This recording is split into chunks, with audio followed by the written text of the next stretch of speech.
welcome back to the You Up podcast. I'm Jordana Abraham. And I am Jared Freed. It is so good to be back here with you, Jordana. Sunday special. We love a Sunday special. Love a Sunday special. Love it, love it, love it. Share. Tell a friend, tell a friend, tell a friend, friend. Tell a friend, tell a friend, tell a friend. Yes, and if you're listening, it is Labor Day weekend. Labor Day. And what are you doing? I'm going to be in Paris. I'm going to be in Paris Labor Day weekend. Patty. I just asked so that I could tell everyone that I'm going to be in Paris. Jordana in Paris. Jordana in Paris. What are you looking forward to most in Paris? Have you chosen any restaurants to go to? That's a big food spot. I have the restaurant reservations. I did a lot of research. Everyone has been already sending me a lot of restaurants. I'm which sure. is very nice. I'm capped out, so don't send me any more, please. No more baguettes. Yes. And yeah, I'm excited for that. There's a lot of shopping. I'm not that big of a shopper. Like I don't really love shopping personally, but I think I will there because you get the tax back or some shit. Always felt that was bullshit. Yeah. Never do it. No one ever does or it. you do it and you do it wrong and you get like $30 back. Yeah. It's way more talk than it is. I've never seen someone be like, yeah, we built the pool house from all the tax back the VAT from back, the stuff we bought in Paris. Yeah. Right. It's all kind of just to make you feel better about Right. spending money that you don't need to spend while you're away. Absolutely. Totally get it. about Labor Day, what am I doing? I might go to Boca just to chill. I might be sitting in Boca. Yeah, because I got nothing. I got no friends, no family, no Paris. No, I'm going to be in Boca, the Boca. Paris of Florida. That's right. I'm supposed to be, I'm going to be in Indianapolis and then Austin, Raleigh, St. Louis. That's my fall. I'm going to go probably to Boca this weekend. The next weekend, I might go to opening weekend for the Bears. Labor Day, a little bit of depressing. It's the end of the school. It's the end of the year. School starts tomorrow. Right. It's more the new year than the new year. That's my new year. Yeah. What grade are they? Is still something I'm saying. Are you ready to cuff up as the summer winds down? It's not cuffing season. It's not cold enough yet. Currently, it's taste test season. I wrote this before. From September to November, you do relationship stuff to see if it's worth telling a nosy aunt at Thanksgiving that you're going down on someone seriously. Sorry, I forgot. You've been saying that. Fall is fuck season, cuffing season, just like, okay. We should make a shirt that says fuck season. Fuck season. So everyone can wear it to the bar on Sundays. Here's the thing. The fall is for meeting. The fall is for new, all the summer plans are over. I've given this speech every year. I'm repeating myself again. This cuffing season. We're like an old couple with dementia. Really? This is the Notebook now. This is crazy. Cuffing season is not until January. That's fair. Okay? Yes. That's when it really starts to get depressing out there. For anyone out there who's saying cuffing season is right now, they're just trying to get ahead to be ahead so they can say it. Mm-hmm. They're wrong. This is the time of year that you can meet people IRL. These run clubs, I talk shit. They're a good idea. The spirit is a good idea. This is the time of year that you would want to run outside. It's cool enough to have those runs. This is the time of year to go watch a football game. And no, I'm not telling you to be a fucking football fan. I'm telling you to just be out amongst people. Yeah, and you can wear clothes, as we've said before, that are not they're comfortable. Yeah. They're cute and comfortable. Cute and comfortable season. Also, here's the other thing. If you're 3 dates in with someone, I think something that we've come across in this podcast is the power of eyes and inviting someone that you've just got to know to see if they're worth pursuing. Invite them out with friends. If they avoid it, they don't want to be with you. Yes. Or if they dig in, just another good thing to see. I'm not saying it's worth more than that, but they're doing it. They invite you and then are mean to you in front of all their friends for a whole weekend. It's a reference to our Wednesday episode. Then you might be writing into our show very soon. Yes. So, I don't know. Fucking fall, what do we call it? Fall fuckery. Fall, what did you call it? Fuck season. Fuck season. Maybe is there a softer name? Is there one that we can put on a hat for real? Make love season. Do me season. Fall into fall. Fall in love fall. Fall in love fall, like the leaves. I don't know. I'm not really positive on the whole dating thing right now.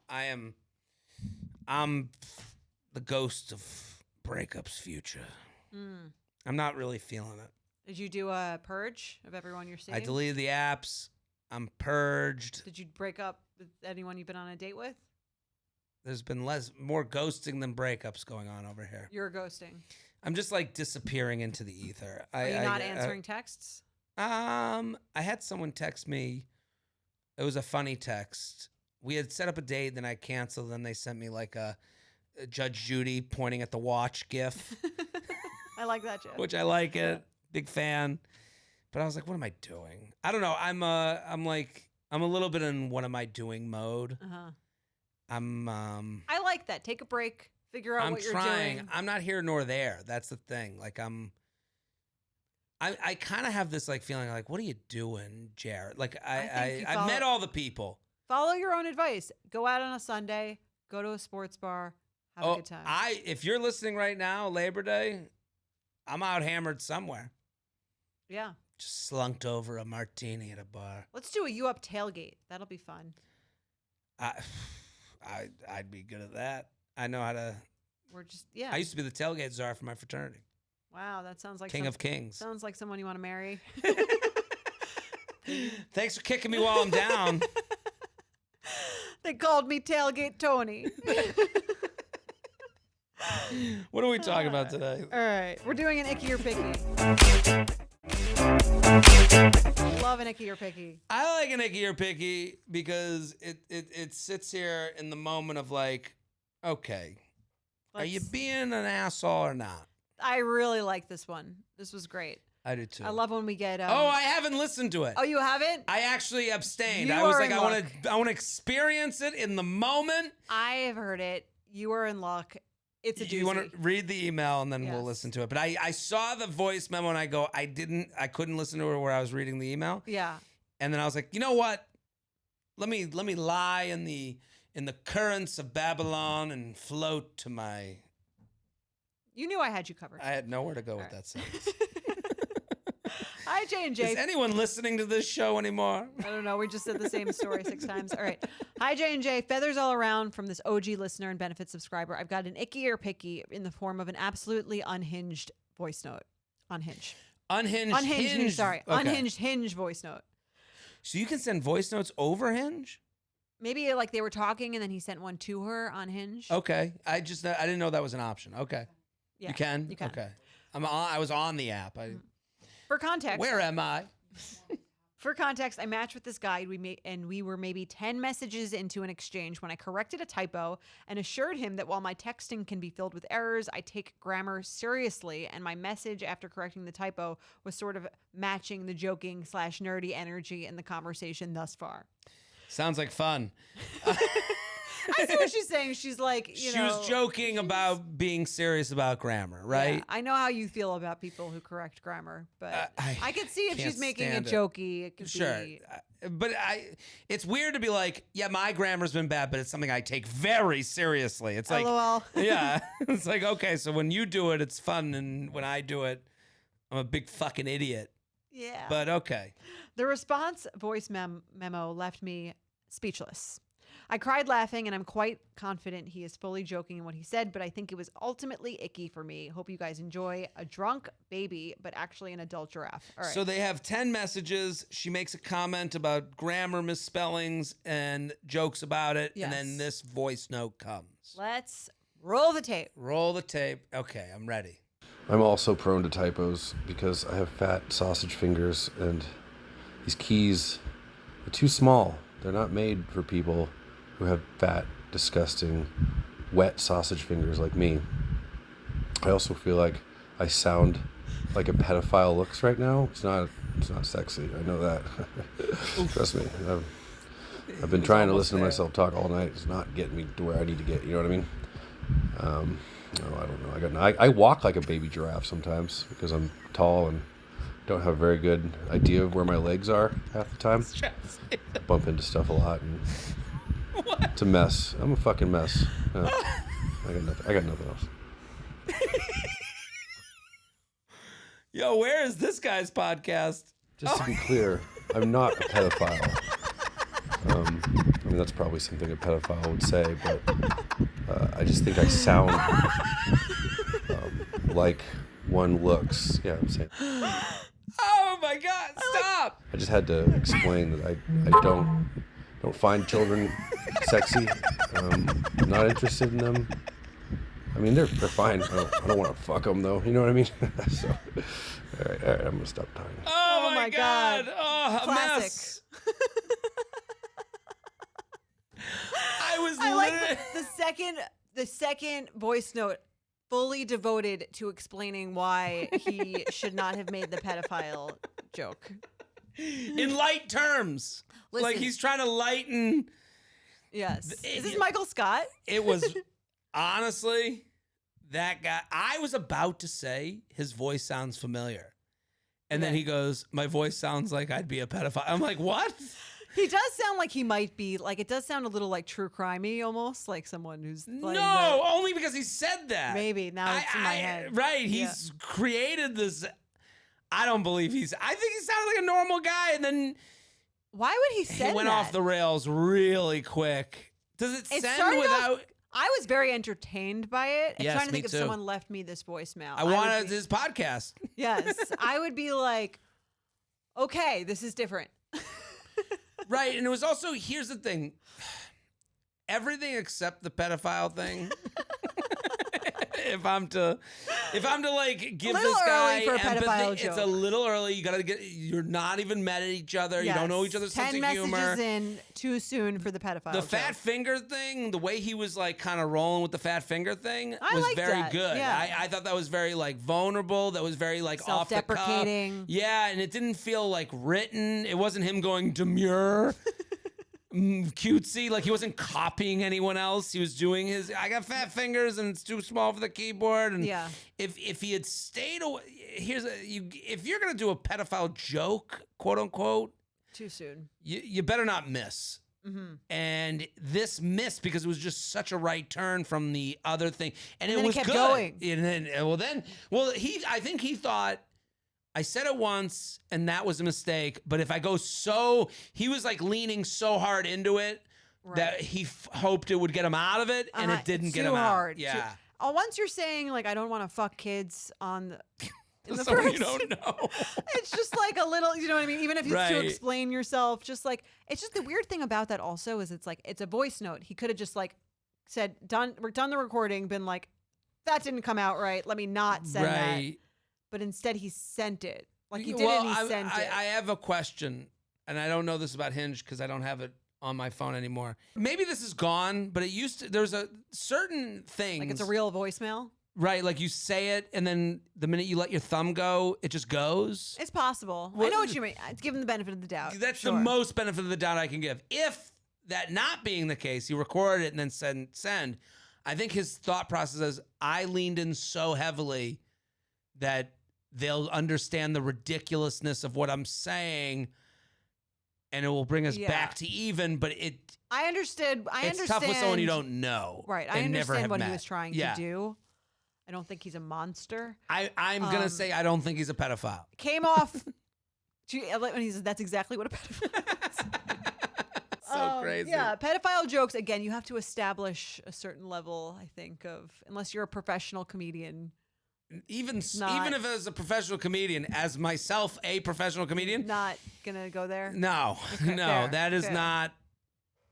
I'm not going to go there unless the boat is already on its way there. Right. I would, like, to me, I'm like, this doesn't feel like a date-worthy voice note, but like, if he was a friend, would I never speak to him again? No. No, like, it's kind of like different. Funny, yeah. If it's a friend, it's different. That's the whole reason this is icky. Right. That you're like, we haven't even met yet. Can you at least... Let's not do that. Right. Let's say the word fuck. Let's give me a chance to get to know you're actually not a fucking creep. Yeah. Crazy person. Yeah. So this is Icky. Yeah. I'm okay with this. But very funny, very entertaining. Very funny. Let's do another one. Do an email. You ready? Okay. I'm a 30-year-old woman in a 5-year relationship with a 29-year-old male who I've lived with for 4 years. My boyfriend works in international development and has been away for work in Ukraine for an assignment that was supposed to be 3 months long, but turned into 7 months long. His choice to extend and not something I was thrilled about. It's been hard being apart, but we've seen each other every 6 to 8 weeks, and I've been leaning into my friendships and hobbies while living alone. One of the hobbies I took up during this time is pickleball.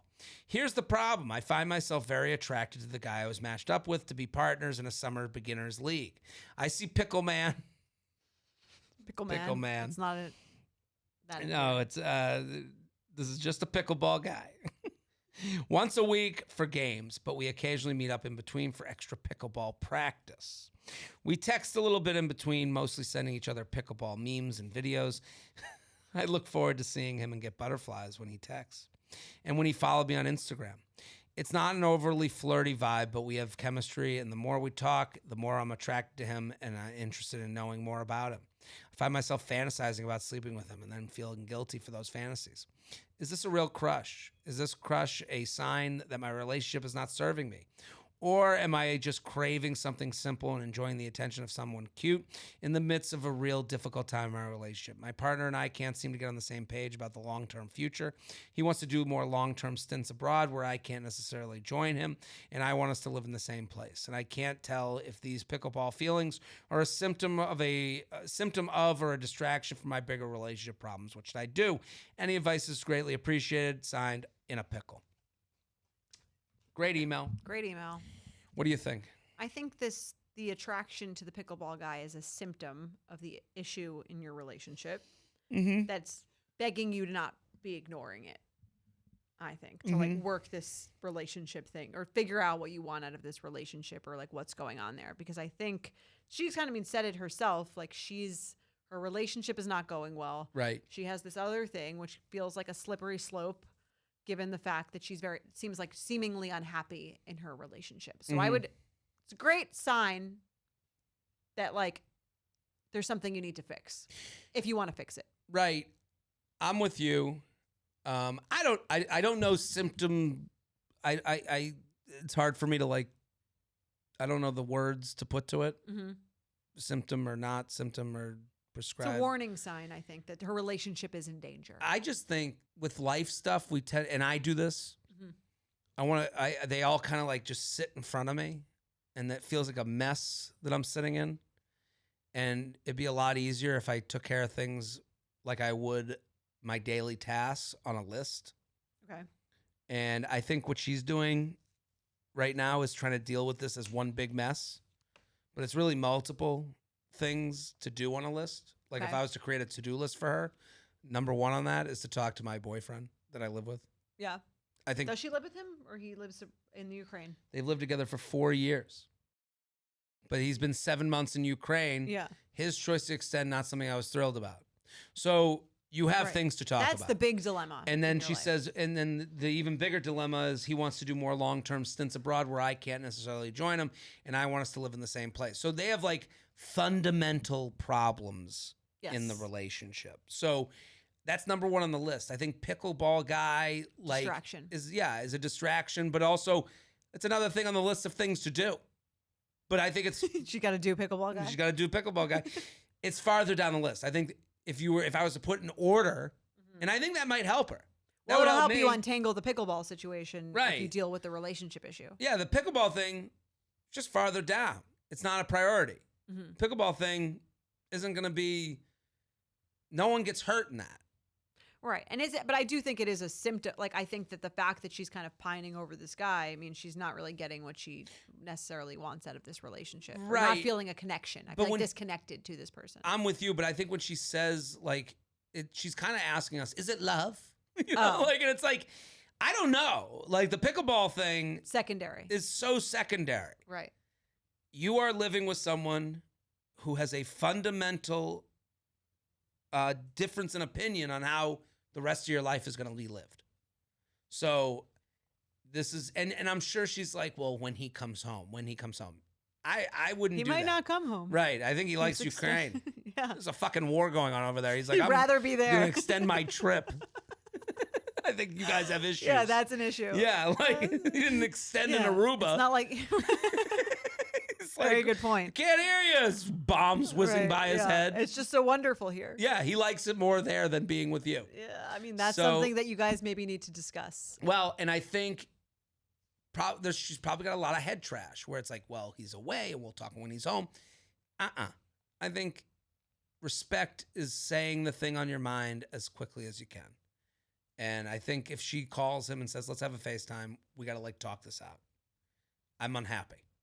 Right. I've been filling the gap in my life with pickleball. Right. The pickle man. What? It's not a big pickle, but not a small pickle. I don't even think there's a need to bring up Pickle Guy. No. Don't need to bring that up. It No. isn't about that. Unnecessary, yeah. It's not necessary. Also, nothing has happened. But that's like the whole point of, I guess, like, I think what she needs to say, let's get singular. I've been feeling disconnected in our relationship. I feel like we've got some fundamental issues to resolve. Right. Let's do that. How And do she you is feel feeling that? disconnected because I think if she wasn't feeling disconnected, there wouldn't be this. She wouldn't be preoccupied with this. She's using the pickleball thing as a way to not deal, like you said, with the big issue in her relationship. Right. And she's using it also to be like, it sounds as though she's not necessarily saying this, but this is a lot of emails that we get like, oh, that's my ship to leave on. Right. You know, like, well, I got this guy who I'm in back love up. with. This is my, I won't even, you know, I got love. You know, it's almost like she's looking for a nobler reason to leave the relationship, where it's like, This is less noble to me, of course, but Right. she's going, I don't know if it's love or not. Does the pickle guy and I, are we meant to be? And I got to know more about him. The way she spells it is not her as a bad guy. Right. And I'm not saying she is. I'm just saying when you mix in this other romantic tale, there's a logistical issue. Well, I think it shows that this thing is bothering her more than she's letting on. But Right. instead of dealing with it, it's easy. It's almost easier to be like, well, I'll just like have some fun playing pickleball and like dreaming of this other situation. Right. And it's also easier to let yourself feel less guilty when you're like, but this could be love. Right. This pickleball, he's the guy. This could be the one. This is my movie. This is a rom-com-ish, you know? So, you know, this guy's Greg Kinnear and You've Got Mail. The hard charge. And I just watched You've Got Mail. Have you watched that movie? I of course have seen that movie. I love that movie. I Quote it all love the that time. movie. It is so weird to watch that it aged so quickly. Why? like- Because there's a bookstore. No, well, O-X. FOX. No, well, the bookstore is the big behemoth. And now it's almost like you're watching a movie where you know there's a bigger bad guy that they don't even know about yet. like Amazon's Amazon. coming. Yeah. And it's like these three, you know, Tom Hanks and his dad and grandpa are in this Yeah. big office with newspapers and mahogany. And you're like, your business is going away. They're going down with you. You're the book's around the corner. You're her. Little shop around the corner. Yeah. Yeah. Tom Hanks is like the perfect level of asshole in this movie. He's kind such of. right. Yeah. It's like the perfect level. He is. And it's funny. I put it on Instagram stories. I was like, I'm watching You've Got Mail. And someone was like, Tom Hanks is like a stalker. I'm like, she's a cheater on her husband. They're both cheating. The movie opens with them both cheating, but because the internet is new, they don't really acknowledge that that's even a cheating thing. Like there's never Right, it's like your new friend that they met in a Right. book chat room. right Book Right. lovers. What's And- her username? Book lover or something? shop girl. Shop girl. And he's fuckhead. What's forgot his name? I don't Fox know. something Foxtrot. Fox. Joe No, Fox. Joe Fox. Yeah, great name. I was watching that and I'm like, I can't believe this opens with them cheating on one another, on their spouses. Like just openly with no guilt. Well, they just think they're chatting. Right, You know, but they're not sexting. No, they're not but sending they're nudes. It's true, but I'm saying they have plausible deniability. I agree. But they open with her being like, I can't wait to hear those three words. You've got mail. Yeah. And she's literally giddy at the idea that she's got something from this new guy. Right. And none of them in the beginning of this movie feel any regret of treating the other who they're well, seeing. Greg Kinnear is kind of like cheating on her, sort of too. Well, we get to that. Yeah. And then what's his Parker name? Posey. Parker Posey. Yeah. She's perfect in it. She's like She's great. unbelievable. Yeah. Dave Chappelle, also great in it. Chappelle is, it's like crazy to think. Will they try to guess what the number means? Oh, yeah, that's so funny. They guess the number, and also when he sees her. Oh, yeah. When they're Well, supposed if to meet you don't for like the date. Kathleen Kelly, you're not going to like this girl. Yeah. Yeah, it's just such a great movie, and it makes you love New York in the fall. They do a lot of like bits about New York in the fall. Perfect. It's the perfect movie. Go to the mattresses. Go to the mattresses. He's great. Yeah, she's good.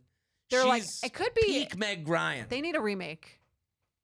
Do you think a remake would work? Like, I guess with today's circumstances, it would have to be done very, very well. Right, because that was the thing I kept thinking about in the beginning. I'm like, they're cheating on, like, right. None of this was icky. Well, it's almost like it could be done almost like with Snapchat. Like you start friendly and then it gets. How do you find each other? I guess maybe DM.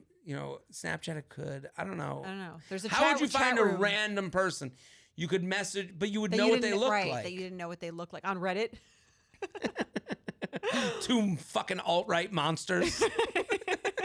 You were at the Capitol? I'll be holding a copy of Pride and Prejudice. Right. Was she too proud or too proud? And it's like, it is kind of weird that he's like fucking with her after he knows. Like the power balance is there, but she kind of knows. She kind of knows, and I guess the empathetic look at him is to be like, he wanted her to fall in love with him. Well, she hated him because he put her out of business. And but then he was like, could we ever? They have that moment where he's like, could we ever, if I didn't put you out of business? And she like walks away from it. And she's like, knows. She has too much. And I don't blame her. If I'm her, that's my mom's store. Right. I have all those memories. And this guy put me out of business. But she had protests in the street. Yeah. She was on the news. That was really fun when they're at the gym. Tom Hanks. Where he's like, I sell cheap books. Sue me. He goes, I didn't say that. Yeah. And it also is a very Upper West Side movie. It's very fall on the Upper West Side, but great movie. I can't even I feel like there's not even that much to make fun of because it's such a classic, amazing Well, it's just movie. amazing that it only works for like a 10-year period. Right. Like I think Gen Z people will be like, what's this what planet is this What's from? the store? It made me miss that era. Joni Mitchell? Ugh. Yeah. So to this person, anyway, you're going to have to dump your boyfriend. Or at least have a serious conversation. But find out if you'd rather come back from the Ukraine to date you or not. If you'd rather move in with you or... If your boyfriend is opting for war-torn country over living with you, we have an issue. That is fair to say. And that is another You Up principle. Principle of the podcast. We'll be back next week. Bye. The You Up podcast is produced by Belle Roman and Candace Maniga. Edited by Belle Roman. Social media by Candace Maniga. Guest booking by Ali Friedlander. VP of podcast is Chris Allen. And be sure to follow You Up at you.up.podcast.